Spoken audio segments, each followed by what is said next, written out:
This is the plaintiff, Richard Scavetta. He says he was parked at a shopping center parking lot, and the defendant, a landscaper, kicked up a rock with his lawnmower and it hit his car, denting it. The defendant took responsibility for the damage on the scene, but now, 4 months later, he hasn't seen a dime from the guy. Is done being jerked around and is suing for the $943.46 he's owed.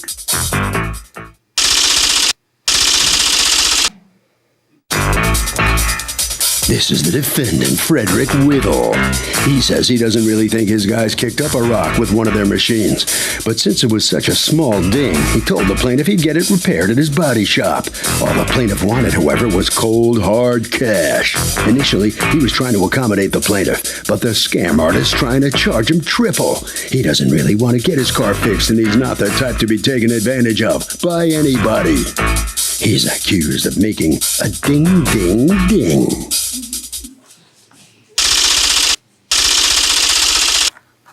All parties, please raise your right hand.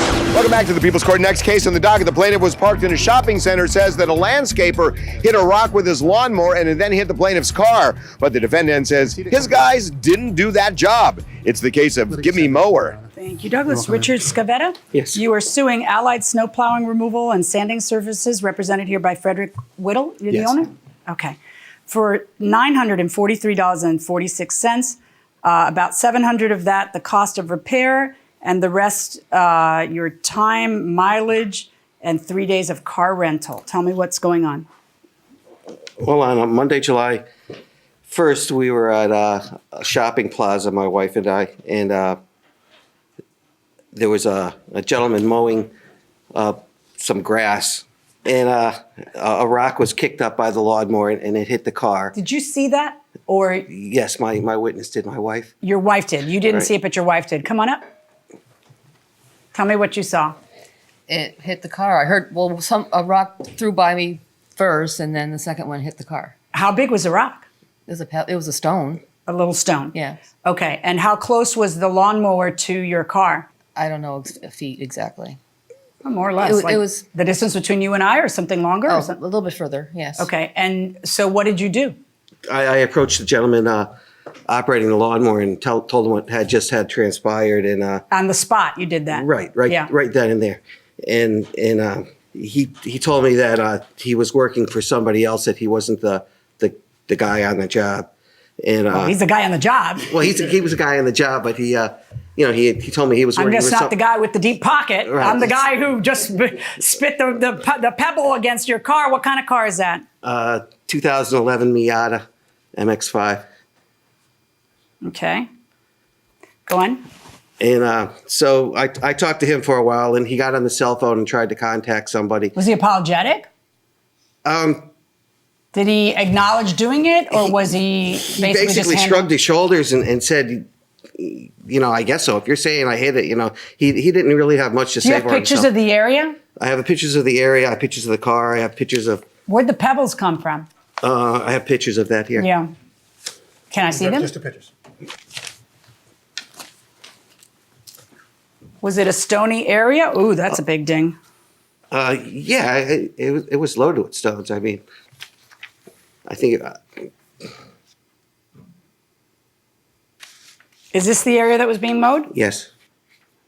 Okay, so was your Miata parked across the street? My Miata is parked where it is in that Where picture. it is in that picture. So Right. you're actually across the street. Wow, that's quite a Right. ways for it to go. They're using Okay. commercial mowers. They're pretty strong mowers.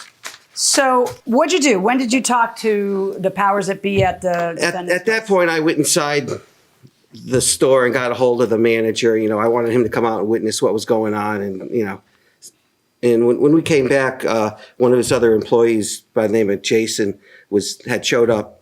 He came. Okay, now that's one of your employees, sir? Yes, it is. All right, what's his role at your place? He's like a salesman manager type. Okay, so Jason shows up, and what does Jason say? And Jason talked to the operator of the machine, and more or less agreed. That What does more or less agreed mean? they agreed that they would take responsibility for what was going on. And he gave me his contact information. All right, now there's a series of emails that then go on during the course of the next, how many weeks? 4 to 6, I believe. Okay, back and forth between you and Jason, correct? Correct. regarding where the repair was going to take place. Jason wanted you to take it to their place. Immediately, Jason wanted me to bring it to his guy to have it looked at. And All so right? you took it to his guy to have I it didn't looked want to bring it there because I had people that, I was comfortable with working with. And he insisted that it go to his shop to be looked at. Okay, so it went to his shop to be looked So at. it went to his shop to be looked at. And at that point, I came back. I wrote to Jason and said that I'm not interested in dealing with your guy, and I want to do it at my shop, And then the next email is, well, bring it to your shop, and when the work is done, I'll pay for it. And you didn't like that little I didn't plan. like that idea because if they didn't pay for it, you'd be stuck paying the bill at the shop. Exactly. So you said to him, no, cut me a check. Right. But you didn't like that plan. No, Why? because a lot of times what happens is you cut the check and 2 weeks later they're in Key West and the car never gets fixed. So we like to fix the car. And at this point, with our deductible being $1,000, it's coming out of our pocket. Right. So we found a place to fix the car for $300. It was all about the car, and that's where we wanted to fix it. He wanted to fix it somewhere else, which Right. was substantially more. So I would rather fix it where it was cheaper. I understand. It's not that I do not understand cause and effect. It's that I guess, for want of a better way to put it, where do you come off making those calls? In other words, it is not your choice where he fixes the car. It's the person who is supposedly aggrieved. It's their choice where they fix the car. Your prerogative, your right, is for the expense not to be excessive. So if you go somewhere and he says, it'll be $1 million to fix my car, then you end up in court and a judge calls whether or not $600 and some odd is unreasonable. Right. Okay. Well, it seems... So that's one. And two, though, if you, as a defendant, harm another part, by harm I mean, damages, cause damages to another party, and they wish to smoke crack with the settlement, how is it your business how they spend the settlement? I understand it bothers you. That like, oh, it's just a ding. He doesn't really care. He's making me pay all this money, but you'll see he won't even fix that ding. But where did you fall under the impression that that's something that you could make a judgment call on? So, if somebody hits your car and you say, I want the money, do you have a duty to use the money to fix your car? Can you pocket the money? I think you do. They hit you, so then Can you pocket the money? if you want, you can do whatever you want with it. But technically, they're giving it to you, right, to fix the car. Yeah, but they owe you the money, and if you decide, hey, I don't want to fix my car, you can use it on whatever you want. Okay, I'm kind of buying it. What do you think? Then why take the money? It's not your money. Yeah, it is. Why They take the owe money? you. Because they are handing the money to you is why you take the money. Okay, let's go inside the courtroom. Like you say, he receives the money, doesn't fix the car. Yeah. Suddenly now that's incentive for everyone to find a small ding on their car and get $650. But and here's the thing. I mean, there was already incentive. I mean, I guess out there could be dishonest people who had a ding on their car and then blame it on your guy and then get their ding fixed or go to Florida or smoke crack. Whatever they do, they do. But that's not how life works. It's that you have rights, he has rights. And apparently your guys, I've read the emails, and in one of them, let me use the exact words, not to put words in anybody's mouth. Do you have any doubt that this happened at the hands of your mower? Well, what happens is we're not positive. I mean, she was in the car and heard it. And what happens is people lots suddenly of times people examine will their say car. this and they weren't around. No, but they find something that could have been there for 3 weeks that they didn't realize was there. Did you see the pictures of the car, though? I've never seen any Let me show you pictures. pictures of the impeccable car that you could eat your lunch off of. Hold on. I mean, there's no dings on this car. This is an unusual case. I don't normally find one where they say, I saw it happen. But you and I both know that they immediately called your mower guy on it, immediately. So it kind of sounds like they did see it happen. But aside from that, we have emails between Jason, who you've authorized as your representative here, and him saying, we admitted the scratch. So really, I have two things to decide here. Number one is the ding your fault, which kind of sounds like you guys have admitted it. And number two, are the charges reasonable? But just to figure out how we got here, have you read the emails between him and Jason? I have. Okay. At the very end, it's kind of Canis Mas Macho a little bit, okay? With Jason, I guess, representing your view that I want to pay the people directly. and him saying, no, make it to me because I don't know if you're going to, Jason kept telling him, go get the work done. We'll pay for it afterwards. I understand him. I understand you, even though your position is not the legal one, but I understand your feeling. All right. And then at the end, they finally come to grips with each other. And the email that he sends him is, all right, you pay them in advance, pay my guy in advance the $600 and don't give it to me. Then you're at peace and he's at peace. It's done by the people he trusts. What happened after that? I showed up at the auto body shop and talked to Tim, the manager there. And he said that he had talked to Jason, but nothing was prepaid. And if the car was to be fixed and not paid for, that it would stay. Yeah, I got it. So he said nothing was prepaid, and then you sent another email to Jason? Yeah, I sent another email to Jason saying, hey, Jason, I just went there and... and you didn't prepay. And what did Jason say back to you? Rich, you never told me you were going to the auto body shop. I'll call them in the morning and set up. Did you ever hear another word from Jason? No, I didn't. Did he ever call them in the morning and set up? No, he didn't. As far as I know, he didn't. What do you mean, as far as you know? How does it? I asked him to call me when the arrangements were made. Okay, right? So did you ever call your auto body shop to find out if arrangements were made? Yes, I did. And they said no. The guy never called. No. And that's where it ended. That's where it died. What was that about? Well, it's because it sounds like it was resolved. It's his car, so he would go get it fixed. He and did. We would pay He it. went, and then he said, "I see." But they from didn't fix it. It's like going to stop. No. Stop. We're past that. There's an email that your representative sends to him where the two of them agree that you'll prepay it. You'll just pay the check directly to the car place.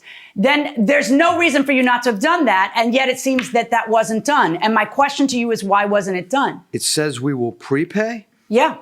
I mean, I've never prepaid. Have you ever gone to Stop and Shop? It doesn't matter. You don't have the choice. If he wants to take the money and smoke it, he can do that. Right. So you don't have it. But even under your world where you want to prepay, it was resolved and you were supposed to prepay. I mean, even in your world where you want to make sure the money goes to the car repair shop, it was resolved between them. You want me to read to you the email? It says give me the one that says the prepay. It's on page 25. Okay. Let me know when you want to go to the auto body shop, and we will call and make the arrangements. I wouldn't come this far if I was going to let you get stuck with the bill. We will call and make the arrangements to what? That was in response to your email to him saying, look, let's settle this, just prepay. Right. So, okay. All right. We've stirred this up just about as much as I'd like to stir it up, because even if I were I'm baffled why it didn't settle, but that's really not my business. I just got to call it. So show me the cost of repair at your place. That's the $694.36. Let me see the original now. And why 3 days car rental? Other than that you want to punish them because you're annoyed. They're going to tie up my car for 3 days. How are they going to tie up a car for 3 days over a ding? It goes in one day, it gets fixed the next, and I pick it up on the third. Really? Why? Why don't you leave it there 3 more days and charge a little more car rental? No, Where does it say that it's going to take 3 days on this estimate? It doesn't say that. That's exactly right, because it's not going to take 3 days. What I'm going to order is a $694.36 plus your court costs, of course, because otherwise you'd be out that, and that wouldn't be fair. That's my judgment. Good luck, folks.